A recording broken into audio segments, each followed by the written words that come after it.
Donald Peterson presents The True Adventures of Junior G-Men. The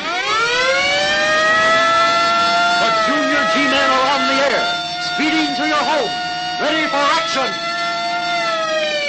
Stand by. All Junior G-Men, stand by. Stand by for the thrilling details of the footprint that solved the crime.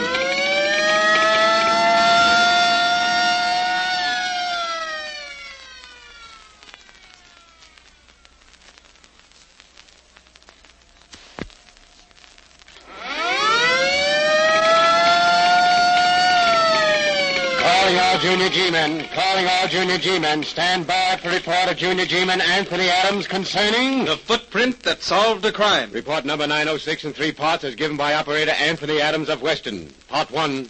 Well, fellas, I'm going to begin this report by telling you a little something about Mr. and Mrs. Kirby, the people who live right across the hall from us on the ground floor of the Wilshire apartment house. They only moved in a short time ago, and right off the bat the other tenants began to whisper about them. You see, they acted kind of funny, sort of kept to themselves, almost as though they were, hiding from something or something. Well, one night after the Kirbys had lived in the apartment house almost 2 months, Mr. Daniels, the superintendent of the building, came to our apartment to fix the lock on one of our doors. His helper, Willie Jackson, was with him. And, by the way, before I forget to mention it, Willie's a little funny, you know what I mean. Anyway, they had just finished repairing the lock and... Well, there you are, Mr. Adams. I guess that just about does it. Good, and a nice job, Dan. Oh, gosh. Gee whiz. Look what I done. I knocked that nice little vase off the table. Yes, Willie, so I see. I didn't mean it, though. Honest, I didn't. It was an accident, it was. I didn't mean it. I know, Willie, I know. Now, look here, Mr. Adams. I'm awfully sorry this had to happen. I'll see that the vase is replaced. Oh, don't bother, Daniels. It's quite all right. Now, please, just forget all about it. Well, that's very nice of you, but... It sure is nice of you, Mr. Adams. I was awful scared for a minute. I was afraid you might hit me, like Mr. Kirby did. Mr. Kirby? The man across the hall? He hit you? Yeah, and awful hard, too. He knocked me right against the door. It made me awful mad, and I wanted to do something to him. But I thought I'd better wait. Why did he hit you, Willie? Well, I broke one of the mirrors in his apartment, and he said that was the most awful kind of luck. Well, it was hard luck for me, all right. I still got a bump on the back of my head where I hit it against the door. Oh, I see. Did you know about this, Daniels? Yes, and I spoke to Mr. Kirby about it, too. He apologized for losing his temper. Well, that's something, I suppose. That's a great deal from a man like Kirby. But look here, Mr. Adams, if you'll just tell me, just tell us where to put the broken pieces of this vase. Willie and No, just leave them where they are. My son and I will pick them up after you leave. Well, all right, then. Pick up the tools, Willie, and let's be going. Sure, Mr. Daniels. Oh, by the way, Mr. Adams, have you missed anything around the apartment lately? Well, not a thing. Why do you ask? Well, Mr. Kirby insists that certain articles have been stolen from his desk. Nothing very valuable. Just some letters and an old diary and, things like that. I was afraid we might have a sneak thief in the house, you know. Maybe Mr. Kirby merely mislaid those things he thought were stolen. Oh, he probably did.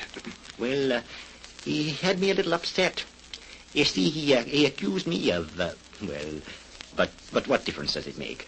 Probably was just another case of his losing his temper. Well, that seems to be a habit with him. Yes, it does. Well, Willie, have you got those tools together? Yes, Mr. Well, all right, then. Let's go.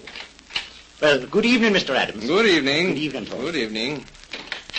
Well, and that's that. Well, come on, son. We might just as well get started cleaning up this mess. Yes, I suppose you're right, Dad.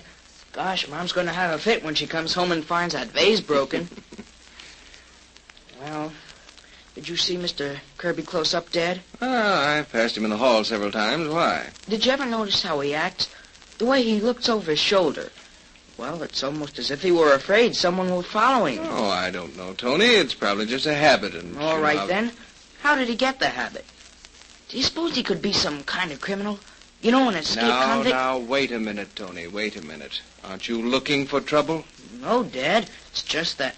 Well, a junior G-man should be on the alert. Yes, I know, but he shouldn't be looking for trouble. That's bad business. And I'm sure there isn't a single rule in the code that advises it. As I understand it, the only aim of the organization is to make all American boys good American citizens. Now, a good citizen doesn't go looking for trouble, son, and he doesn't tell tales. He merely lives his own life in accordance with the laws of the land, and when he sees that a law is being deliberately broken, takes that information to the proper authorities. That can't be called telling tales, because that's a part of every worthwhile American citizen's duty. But look here, I've preached long enough. We've got work to do. We've got to clean up this mess before Mother gets back, or we'll get all... Well, it was just a couple of nights later that Dad and I were alone in the apartment when the buzzer sounded.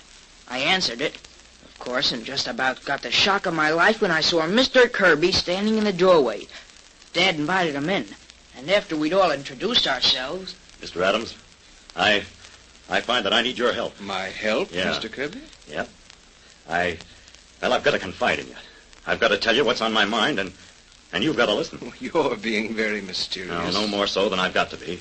You'll realize that after you've heard my story. Look here, Adams. This fellow Superintendent of the Daniels. building? Yes, this fellow Daniels. What do you know about him? Well, nothing more than any of the other tenants in the building. He's a good man, police. Oh, how long has he been here?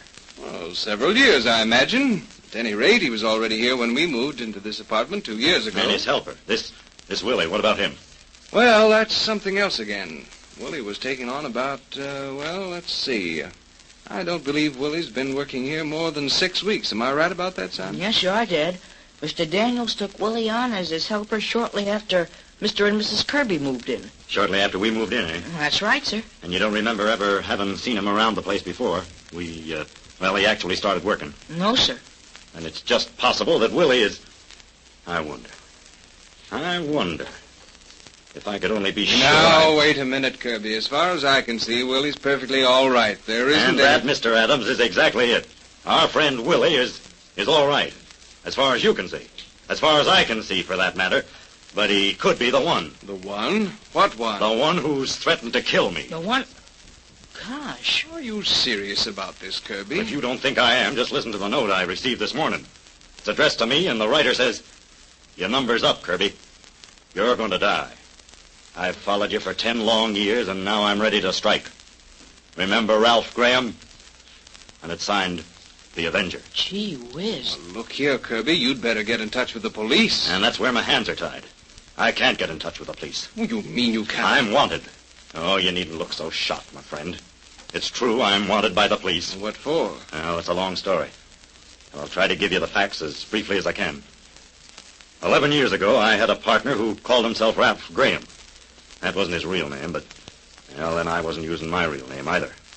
The business we were in didn't permit that. You see, well, we were selling bonds. Worthless bonds. Exactly, and doing very well, too. However, the police caught up with us, and I was forced to leave the country.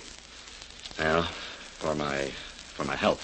And your partner, this Ralph Graham? Was arrested, tried, and convicted.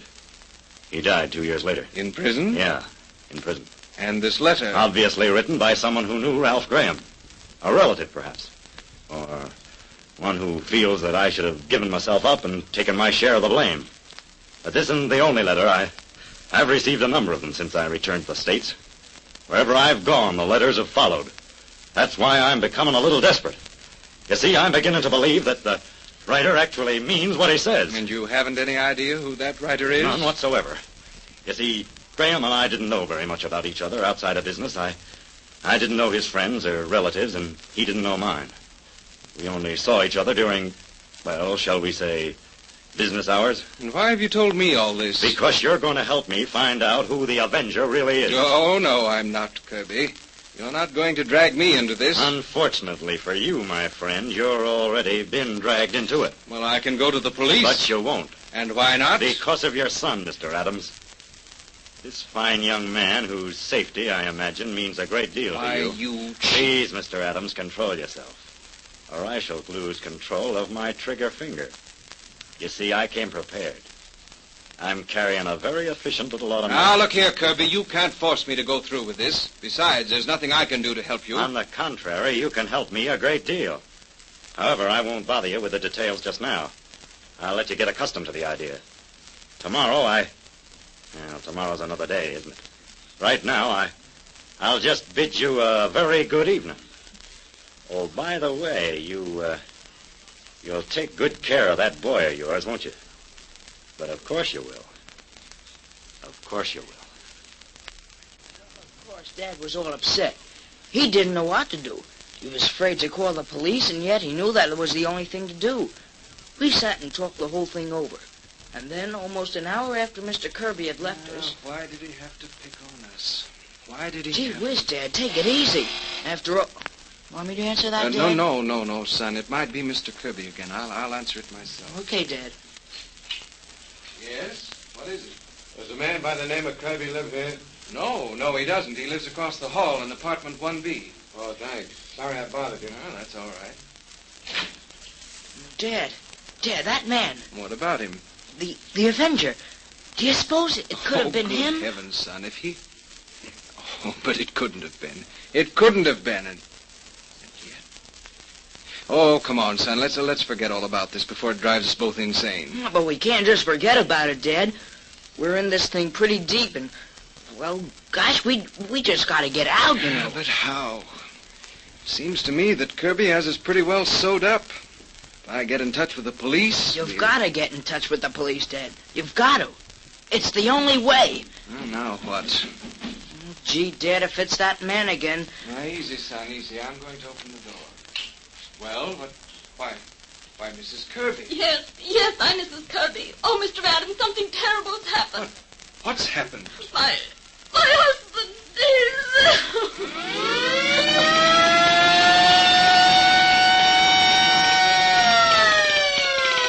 Calling all Junior G-men to follow the case of the footprint that solved the crime. Flash, stand by for important announcement concerning the next broadcast.